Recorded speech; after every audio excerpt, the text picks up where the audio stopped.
की घटना पढ़नी है और वो अपवर्तन हमें देखना है कांच के आयताकार स्लैब से।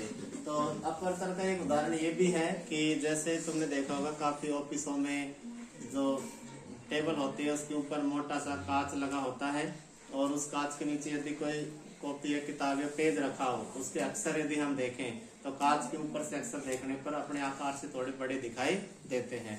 तो कांच के नीचे रखे हुए कागज के अक्षर हैं वो अपने आकार से थोड़े बड़े दिखाई देते हैं, उनको हम कहते हैं प्रकाश के अपवर्तन की घटना के कारण दिखाई देते हैं, यानी वो प्रकाश का अपवर्तन ही होता है।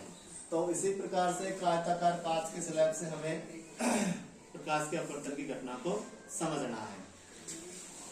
तो देखिए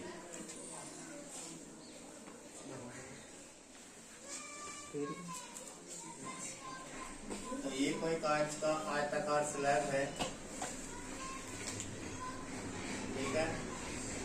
इसके दोनों तरफ जो माध्यम है वो अलग अलग है, यानी कि ऊपर है वो वायु है, ऊपर माध्यम वायु है, ये कांच है, फिर उसके बाद नीचे ये माध्यम क्या है, वायु है, ठीक है, ये माध्यम है। तो आपको प्रकाश की किरण आती है और प्रकाश की किरण अपवर्तन की घटना के बाद कैसे गुजरेगी वो देखिए ना। तो उधर देखिए यह 450 संधान है,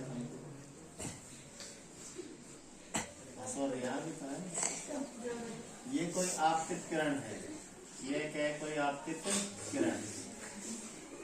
और अपने ना ज्यादा टेंशन वाली बात भी ना है, अगर जिस दिन इच्छा ना हो ना तो बोल देना कि भाई हमें नहीं रुकना है, बंद कर तू तेरी क्लास है, तो मैं उसी दिन बंद हो जाऊंगा ना, अपने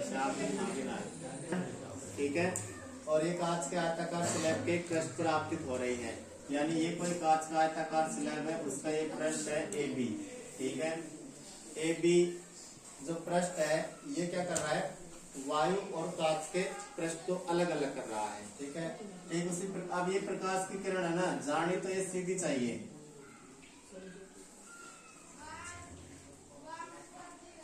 ठीक है, जानी तो ये क्या चाहिए, सीधी, यानी कहीं भी ये टेढ़ी मेढ़ी नहीं होनी चाहिए, लेकिन ऐसा नहीं होता है, लेकिन ऐसा नहीं होता। क्यों? क्योंकि दोनों माध्यमों को पृथक करने वाले पृष्ठ पर, दोनों माध्यमों को पृथक करने वाले पृष्ठ पर हम यहाँ लंबवत एक अभिलंब मानते हैं, और अभिलंब मानने के बाद हम देखते हैं कि ये जो प्रकाश की किरण है ये थोड़ी सी अभिलंब की ओर झुक जाती है। अब वो झुकने का कारण क्या है कि ये जो वायु से कांच में जा रही है तो माध्यम में परिवर्तन हो रहा है, किसमें परिवर्तन हो रहा है, माध्यम में। तो जब प्रकाश किरण वायु से सघन मतलब विरल माध्यम से सघन माध्यम में जाती है तो अभिलंब की ओर झुक जाती है, तो ये थोड़ी सी इधर झुक जाएगी, ठीक है, ऐसे। उसके बाद दोबारा यहाँ जो CD पृष्ठ है यहाँ पे दोबारा अपवर्तन की घटना हो रही है, क्योंकि माध्यम बदल रहे हैं, अंतरा पृष्ठ बदल रहा है।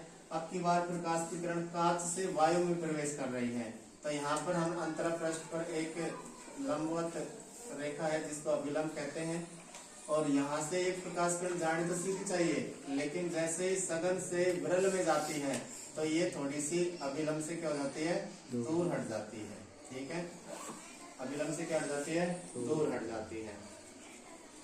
तो अब हम इनका नामकरण कर देते हैं कि ABCD नाम तो दे दिया, इसका नाम दे दो E और यहाँ नाम दे दो F, ठीक है। ये EF किरण जो आपतित किरण है, ये परावर्तक पृष्ठ का बिंदु O है, ये यहाँ दूसरा पृष्ठ है वो O' है जहाँ पर अपवर्तन की घटना हो रही है।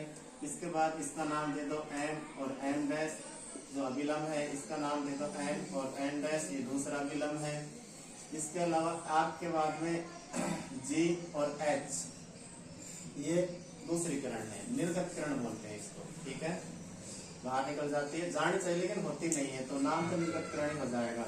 ये जो है ये अपवर्तित किरण है, और अपवर्तित किरण है ये कांच के अंदर, लेकिन जब ये बाहर निकलेगी तो कांच से बाहर निकलेगी, इसको हम बोलेंगे निर्गत किरण, इसी के समान ये हो जाएगी निर्गत किरण। तो इसका नाम GH हो गया, ठीक इसी प्रकार से इसका नाम जी आई दे दो और उसके बाद में ये हो जाएगी जे के, जो एक निर्गत किरण के रूप में कार्य करती है। तो यहाँ पे एक बात है वो दिखाई दे रही होगी कि यहाँ पर प्रकाश के अपवर्तन के बाद और अगर वैसे भी प्रकाश सीधा जाता तो दोनों कंडीशन में जो रेखाएं मिल रही है वो समांतर है। ये किरण जो पहले सीधी आती बिना अपवर्तन हुए सीधी निकलती, और वह प्रकाश किरण जो अपवर्तन के बाद निकली है, ये दोनों समांतर हैं। ऐसा क्यों, क्या कारण है कि दोनों समांतर हैं? तो इसका जो कारण है वो कारण ये है कि इस कांच के आयताकार स्लैब से प्रकाश की किरण का 2 बार अपवर्तन हो गया। 2 बार अपवर्तन होने के बाद ये प्रकाश की किरण जो है वापस कैसे निकलती है, जो पहले की जो किरण थी उसके समांतर ही बाहर निकलती है। यानी कि निर्गत किरण जो होती है, अगर ये किरण सीधी आती तो इसके समांतर ही प्राप्त होगी।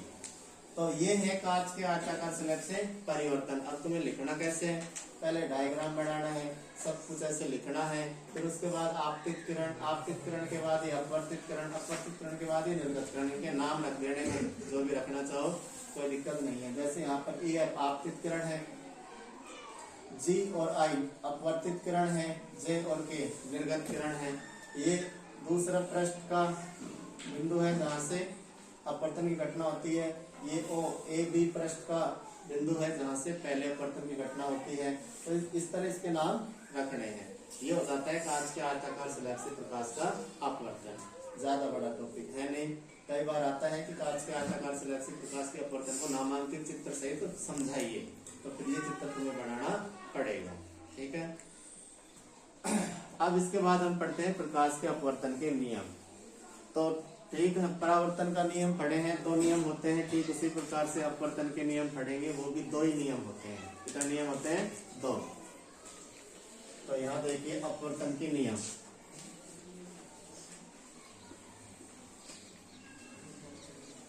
अपवर्तन के नियम तो परावर्तन के नियम के जैसे ही यहाँ पर भी अपवर्तन के 2 नियम देखने को मिलते हैं, पहला नियम और दूसरा नियम।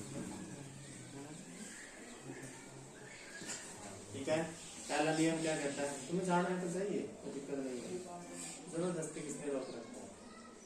तुम्हारा मन वहां कभी इधर देख रही है, कभी इधर, फिर इधर, फिर इधर, जाने को पता। के 2 नियम होते हैं। दोनों नियम क्या है? पहला नियम देखिए, अपवर्तन का पहला नियम ये कहता है कि आपतित किरण, अपवर्तित किरण वह इनको अलग करने वाला पृष्ठ पर उपस्थित अभिलंब तीनों एक ही तल में होते हैं।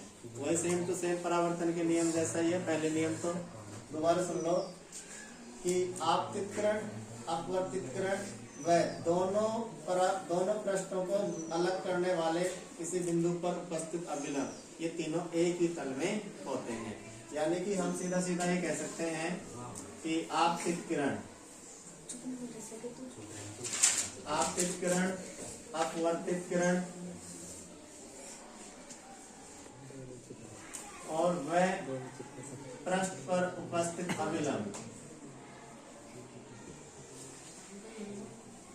ये एक ही तल में होते हैं।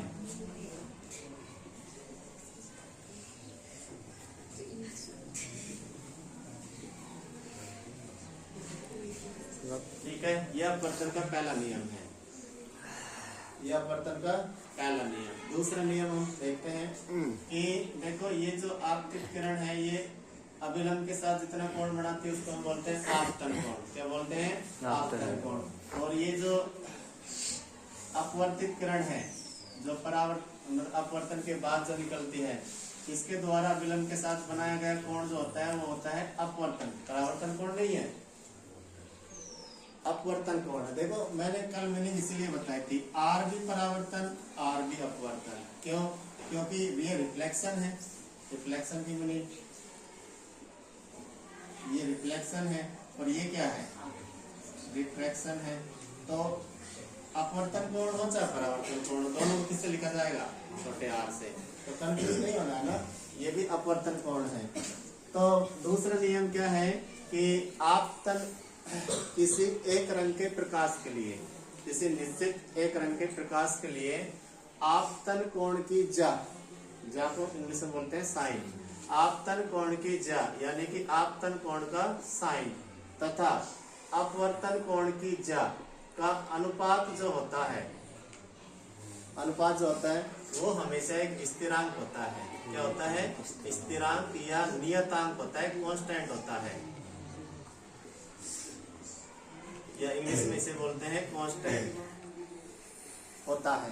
ठीक है, ये अपवर्तन का दूसरा नियम है। दोबारा सुनिए दूसरा नियम। किसी एक निश्चित रंग के प्रकाश के लिए आपतन कोण की ज्या तथा अपवर्तन कोण की ज्या का अनुपात एक स्थिरांक होता है, एक नियतांक होता है। इसे स्नेल का नियम कहते हैं। किसका नियम कहते हैं? स्नेल। स्नेल का नियम कहते हैं। ठीक है, ये स्नेल का नियम है। स्नेल का नियम, अब कई बार क्या आता है कि स्नेल के नियम को लिखे डायरेक्ट, तो स्नेल का नियम यही है कि अपवर्तन की घटना में आपतन कोण की ज्या तथा अपवर्तन कोण की ज्या का अनुपात एक स्थिरांक होता है, एक नियतांक होता है। इसे स्नेल का नियम कहते हैं। ठीक है, साइन आई बटे साइन आर, दोबारा ढंग से देख लो, साइन आई बटे में साइन आर, ये क्या होगा? कांस्टेंट होगा, नियतांक होगा। ठीक है, ये है स्नेल का नियम।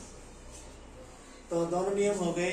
अब एक इम्पोर्टेंट क्वेश्चन ये है कि अपवर्तन की घटना में परिवर्तन क्या होता है, यानी अपवर्तन की घटना में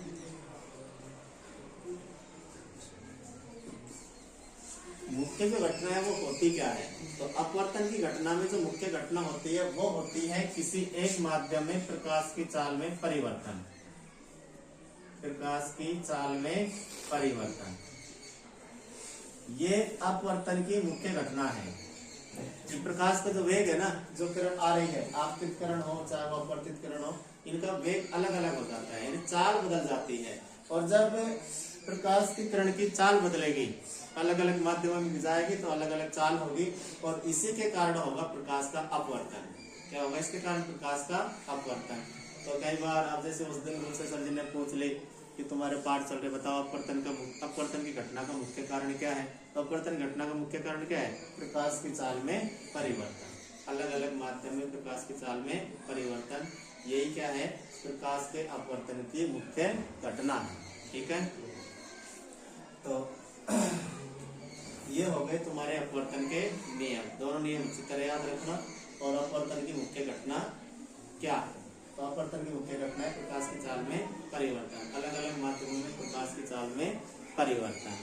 अब हम इससे आगे चलते हैं, यहाँ से आगे। ये जो साइन आई बटे साइन आर जो कांस्टेंट मिला है, इसे हम आगे पढ़ते हैं। इसको हम बोलते हैं अपवर्तनांक। क्या बोलते हैं इसे?